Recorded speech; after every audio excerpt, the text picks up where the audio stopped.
Two more games against the San Diego Padres are in the books, and I'm going to break them down for you, talking the good, the bad, and the ugly.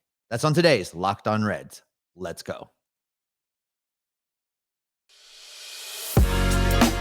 You are Locked On Reds, your daily Cincinnati Reds podcast, part of the Locked On Podcast Network, your team every day. You are Locked On Reds. I'm your host, Stephen Offenbaker. Jeff Carr is still on vacation. We are part of the Locked On Podcast Network, and we are free and available wherever you get your podcasts. On today's show, we are going to be breaking down the first two games of this series at Great American Ballpark against the San Diego Padres. There's some good, there's some bad, and there's definitely some ugly. The good has been the offense. The offense has caught fire. The bad, well, the starting pitching has been very, very bad. And then the ugly, for me, is some transaction news that has me pretty ticked off, let me tell you. But before we get to any of that, one of the things that I have to tell you is that we are sponsored today by BlueNile.com.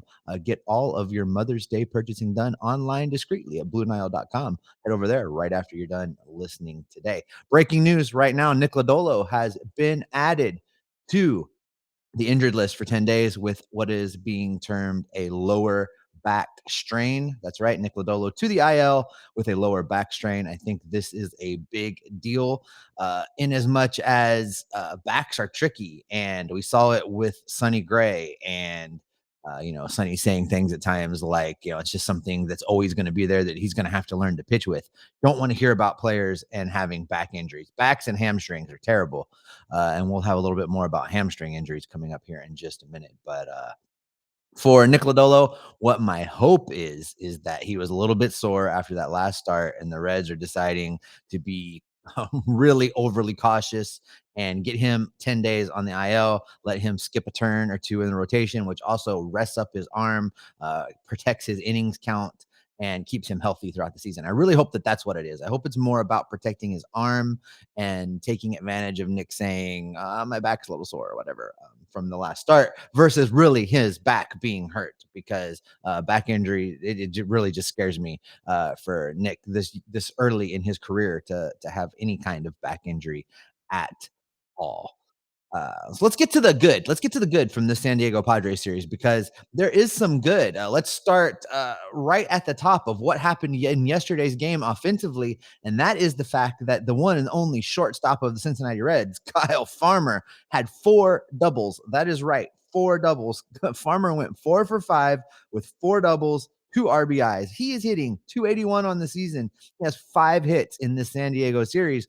Kyle Farmer is playing great baseball. Now, listen, I have been one of the first ones to say that Kyle Farmer is not a shortstop, and Kyle Farmer shouldn't be starting, and Kyle Farmer has just gone out there and delivered this season. Now, don't get me wrong, when Jose Barrero is back, I want Jose Barrero at shortstop, but I do not want Kyle Farmer on the bench. I want Kyle Farmer to be the everyday third baseman. I want Kyle Farmer to continue to play, to continue to do what he is doing right now, which is playing pretty good defense and hitting the ball.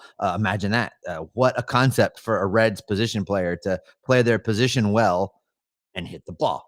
They should have a meeting about that. Someone should tell the rest of the guys, because it's what needs to happen.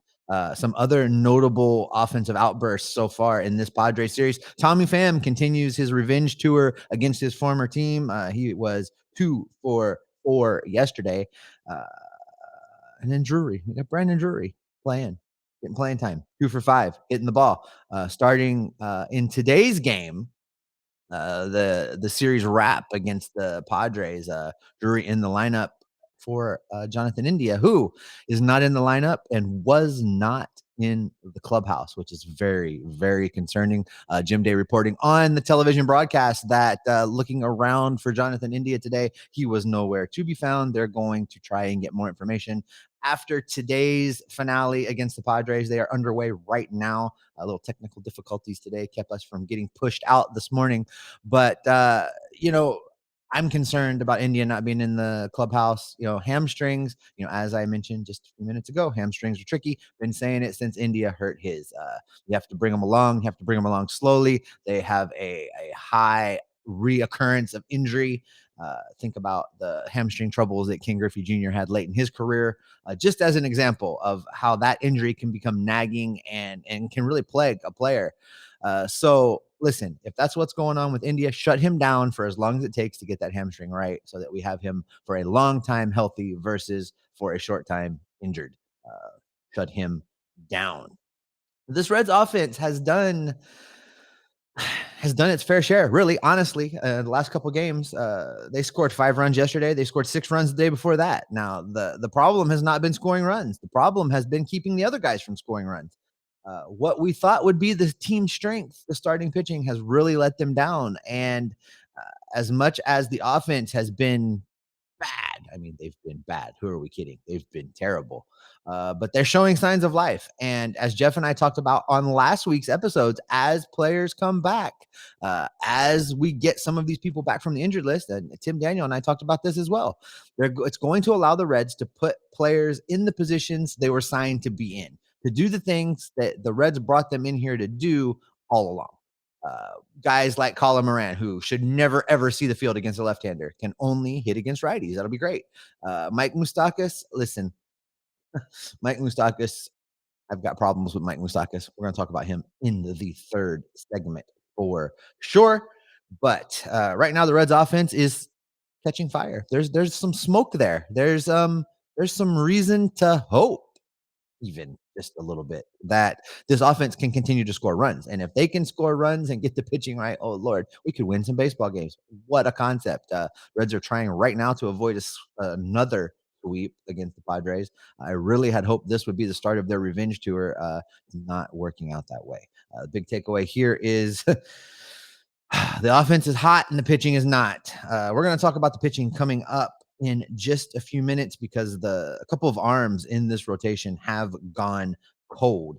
Before I talk to you about the Reds pitching, I do want to talk to you about BlueNile.com. BlueNile.com has you covered for all of the things you didn't even know you needed to get your significant other this coming Mother's Day. They have some of the most classic jewelry pieces available, and you can shop for them right from the comfort of your own home. No need to run out to a mall or a jewelry store and just hope that they have something that you might like. You can head to BlueNile.com right now. You can look at their amazing selection. Their incredibly trained salespeople are going to help you pick the perfect gift, the perfect piece to celebrate that special someone on Mother's Day, or just because. If you're not looking for a Mother's Day gift and you're just looking to score some points, to be nice, to do something lovely for your significant other, BlueNile.com has you covered. Head over to BlueNile.com right now and use the promo code Locked On to get 10% off your order of $500 at BlueNile.com. You get your order, it's going to be free shipping. It's going to be insured. I have in packaging that is not going to ruin the surprise. You're not going to be able to tell what's in the box. They're not going to know what you're up to until you surprise them with that special gift. Head over to BlueNile.com right now. Get your shopping done. Get that special something for that special someone. BlueNile.com.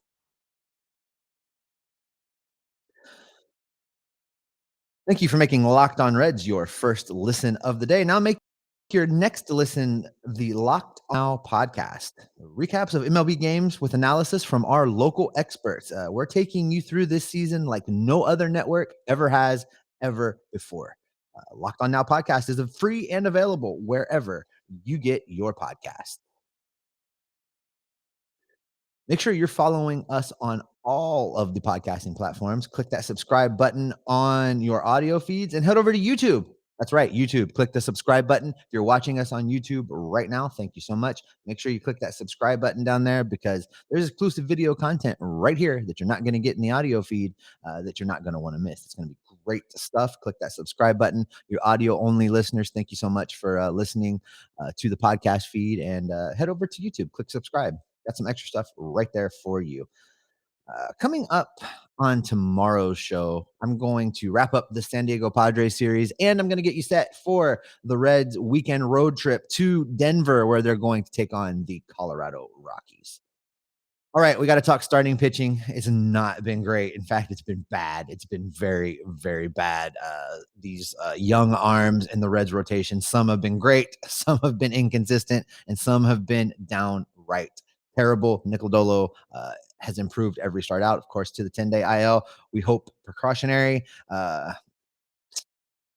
Green, a couple great starts, one not so great start. We talked about that on a previous episode. I think that Hunter Green is fine. I think that Hunter Green's going to be okay. He will bounce back in his next start. I think he was just a little bit tired as he came off a very emotional uh, pitching performance he is from.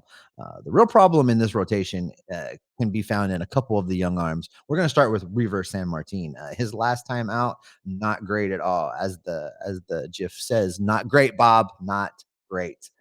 San Martin is probably going to be the first of the young arms removed from this rotation. He'll probably be replaced by Luis Castillo. San Martin in his last start only managed 3 innings pitched. He gave up 9 earned runs on 8 hits, and his ERA is a very, very, very, very, very disappointing 10.91. Luis Castillo made a rehab start down in Dayton, or up in Dayton, I guess, depending on where you are in the state. And while it wasn't lights out, he wasn't striking everybody out. He got his work in and did not report any issues afterwards. He's going to make at least one more rehab start, probably on Friday. That would be the timing of that situation. And then once he does that, and if they evaluate him to be ready to return to the Reds rotation, I think that's where San Martin gets pulled. That means he's got to make one more start this weekend in Denver. I don't envy anybody under normal circumstances having to pitch in Denver because of all of the effects of playing at altitude, but I think that's what's going to be asked of San Martin. I think he just needs to get through that start, and then they need to get him down to Louisville, get him working on some things, see if he can be a starter, see if they can fix the problems, see if they can fix what's going on with his command issues, see if they can figure out how to get make his pitches a little bit more deceptive. And if they can't, maybe it's time to move him to the bullpen. But hopefully he can go figure it out. The Reds are going to need more starters throughout the year. I think that Luis Castillo will make that one more rehab start, and he will be back in the Reds rotation next week. The other guy that's really struggling right now is Vladimir Gutierrez. Vlad only managed 4 innings in his last start. He gave up 6 earned runs on 5 hits. Here is the kicker. He struck out 2, and he walked 6. 6 walks. That is not going to get it done. That is a problem. You've got to do better than that. That strikeout to walk ratio is terrible. And Vladimir Gutierrez could be the next guy out. I mean, you've got Mike Minor looming out there somewhere. Eventually, he will make a return unless they decide that they're just completely out of it. But there's other guys down in Louisville that could force the Reds' hand to get into this rotation. I think everybody is wondering if we should start the Graham Ashcraft watch. And a lot of people want him to slide into the bullpen, but I would like to see him as a starter. I want him to come up and start a game. Let's see. I mean, will it be great? I don't know, but it can't be worse than what San Martin and Gutierrez are doing right now. Neither one of them are really getting anybody out, and neither one of them are putting the Reds in a position to win baseball games. And it's really disappointing because as bad as the starting pitching's been the last couple of days, the bullpen's been pretty good. There were a couple poor outings from Diaz and Moreta in yesterday's game. But if you look through the last couple days of what the relievers have been able to do, Philip Deal makes his Cincinnati debut. Cincinnati kid, Moeller High School. Comes out 2 scoreless innings in front of his family and friends. That's great. I mean, those are the kind of stories that in a season like the Reds are having, in a season where uh, there's sometimes not a lot to root for, it's good to have those kind of stories. Local boy makes good kind of things. So for Deal, great to see him go out there and in a situation where I'm sure his nerves were pumping a little bit. The adrenaline was rushing. He delivered 2 scoreless innings. Some other guys, Diaz had a perfect inning in a relief outing yesterday, as did Hunter Strickland came out and, he got off to a rough start, but his last couple outings have been pretty good, getting multiple innings of relief work. Jeff Hoffman, Jeff Carr's favorite pitcher, Jeff Hoffman, another couple perfect innings. His ERA is just a little over 2. He's doing a great job out of the bullpen. I mean, as much as we've bagged on Jeff Hoffman and what he brings to this team, if you're not trying to make him a starter, he has value, and he's really doing his part out of that Reds bullpen, and you love to see it. Also, Buck Farmer comes in for 2 scoreless innings of work. Love it. Farmer has pitched well, and it's just one of those things where great bullpen performance has been squandered by the starting pitching. And who thought we'd be saying that this season? I didn't think we'd be saying that this season. I'm sure you didn't think we'd be saying that this season. We thought the starting pitching was the strength. We talked about it being the strength all off season. And, between the trades and the youngsters and this horrific start for the Reds, it has not really shaped up to be that way. And, one thing that we know for sure is the starting pitching is in trouble between the struggles and the injuries. They're going to have to figure out a way to right the ship and right the ship quickly. Derek Johnson has his hands full. While the wins might not be automatic, while the pitching performance is inconsistent, that is the bad. And there is some ugly that I want to talk to you about coming up in just a minute, because the Reds have made some transactions over the course of this last week that are driving me crazy. And I don't understand it. I want to talk to you about it. And then I want to hear what you have to say, either on Twitter or in the comments, because I'm a little ticked off at some of the things that they have done. And if you are looking to place a wager on the Reds ticking me off, the odds are probably that it's going to happen. And if you want to learn more about odds, lines, props, all of your betting needs, head over to betonline.net. Betonline.net is your number one source for all your betting stats and sports information. You can find out the latest on sports developments, league reviews, and news, including basketball, hockey, baseball, football. They've got it all. They've got you covered through the 2022 Major League Baseball season with all of the information you need to stay current. BetOnline is your continued source for all of your sports wagering information, from live betting to Vegas-style casino games. They've got you covered for the regular season. They've got you covered for the playoffs. They've got esports and so much more. Head to the website today or log in using your mobile device to learn more about the trends and the action. BetOnline, where the game starts. Make sure you're following the show on Twitter. You can follow me at S. Offenbaker. That's with 2 F's. You can follow Jeff at Jeff Carr. That's Jeff with 3 F's, because, as I continue to tell you, spelling is hard for him. And then you can follow the show at Locked On Reds. That doesn't have any F's, just because it doesn't.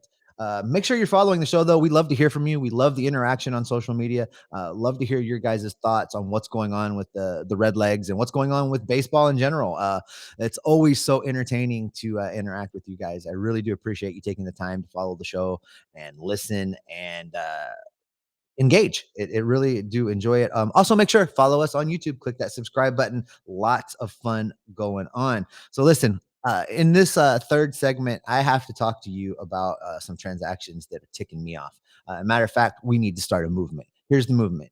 For you YouTube viewers, coming up on your screen right now, we are going to hashtag free Alejo Lopez. I do not understand it. The Reds have sent him down again. It makes zero sense to me. Back on this roster is Mike Moustakas. Mike Moustakas hitting a terrifying. I mean, the opposing pitchers must be scared with Mike Moustakas and his 129 batting average, 125 on base percentage, OPS plus. Listen, I don't even know how this is possible. An OPS plus of negative 29, negative 29.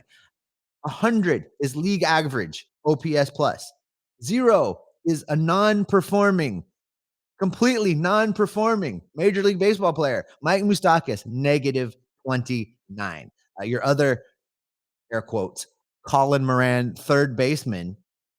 This guy's hitting 219 with an on base percentage of 270, an OPS plus of 47. 47. Oh my goodness. He's 53% below league average. And yet the Reds continue to run him out there and say that Alejo Lopez should go back and play for Louisville in AAA. A lot of people have been in the social media feed the last couple days saying, well, Alejo Lopez doesn't hit home runs. He's this, he's that. We've got Jonathan India. Well, we don't have Jonathan India. Jonathan India is not in the lineup. Jonathan India is not in the clubhouse. Jonathan India's hamstring might still be hurt. And even if we did have Jonathan India, Alejo Lopez can play third base. Alejo Lopez needs to be at third base. You know who doesn't need to be at third base? Mike Moustakas and Colin Moran. It is not rocket science. Someone get me Nick Krall's phone number. Hell, I'll go to the ballpark, wait outside, stop him on his way in just to maybe explain to him. Maybe he just doesn't know or doesn't understand that neither one of those players are major league third basemen. Alejo Lopez could be a major league third baseman. In the 7 games that he got to play in and hit this season, he is hitting 263 with a 333 on base percentage and an OPS plus of 69. That is, more than 20 points higher than Colin Moran. And that is like light years ahead of Mike Moustakas.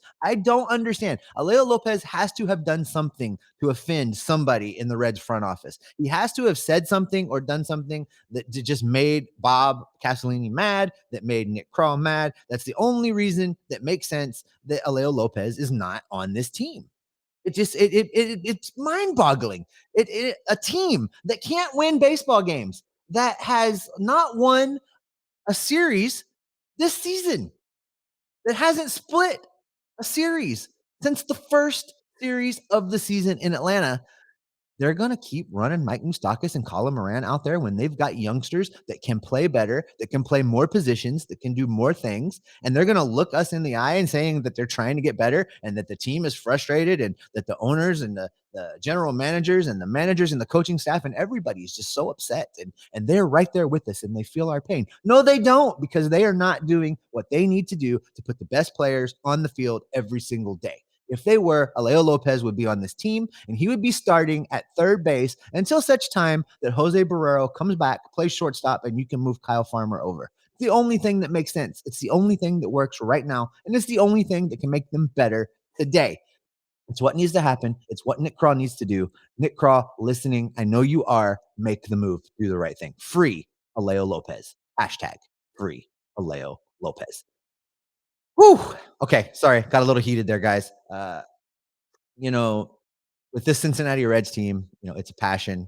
I tell you guys in the opener almost every single day.